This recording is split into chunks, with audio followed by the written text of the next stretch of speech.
Bonsoir Linda. Mohamed. Vous allez bien? Très bien, merci et vous. Content de vous retrouver, ça va? Avez-vous remarqué, Mohamed, comme les lettres majuscules sont en train de disparaître progressivement? C'est particulièrement vrai dans les échanges en ligne et dans les SMS. On lit et on écrit de plus en plus de messages tout en minuscules et sans ponctuation. Salut, tu fais quoi? Viens, on bouge. Parfois, il faut le relire, le message 2-3 fois avant de bien le comprendre. Moi, j'aurais mis une majuscule.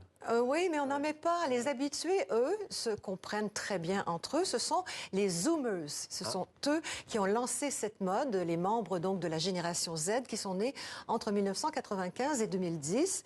La génération de mon fils, tiens. Ouais. L'autre jour, Léo m'envoie un texto. Veux rentrer tard, suis avec Alain, viens-tu nous rejoindre? Ni majuscule, ni point ni virgule, un flot continu de mots sans début ni fin. Mais en réalité, ils n'ont rien inventé, les Zoomers. Dans les années 50, déjà, le poète américain E.E. Cummings rédigeait ses poèmes sans majuscule et avec une grande liberté dans les règles de ponctuation. Cela dit, comment expliquer, Mohamed, l'émergence aujourd'hui de cette tendance syntaxique? Comment interpréter l'abandon des conventions historiques de la langue française? Peut-on parler d'un échec de l'éducation nationale? Quand on les interroge, les principaux intéressés, donc les Zoomers, nous expliquent que les lettres capitales sont trop sérieuses, trop formelles, trop frontales. Taper en minuscules est plus décontracté, disent-ils, plus détendu et plus amical. C'est aussi plus rapide à lire et à écrire. Les études le prouvent. Les jeunes, en fait, n'utilisent plus les majuscules que pour insister sur un mot ou pour parler plus fort. Là, on met des majuscules. C'est-à-dire qu'on crie quand on écrit en majuscule. Voilà, ça peut être un cri. Alors, il y a évidemment des spécialistes qui se sont penchés sur toute cette question. Et vous savez ce qu'ils ont conclu? Qu'écrire tout en minuscules reflète une volonté de s'affranchir des conventions, des obligations.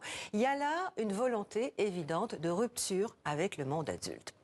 Saviez-vous, Mohamed, qu'on retrouve cette tendance du tout minuscule, non seulement dans les SMS, mais aussi dans l'industrie musicale?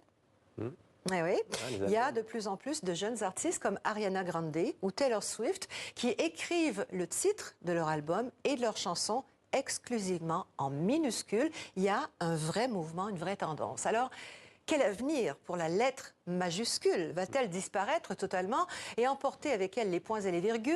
Le tout minuscule sera-t-il la nouvelle norme grammaticale? Difficile de l'imaginer. Il ne s'agit peut-être que d'une mode qui va disparaître, mais peut-être que cette tendance va s'installer dans le temps et dans les usages. L'avenir, Mohamed, répondra à cette question qui, vous en conviendrez, est capitale. Merci beaucoup, Linda.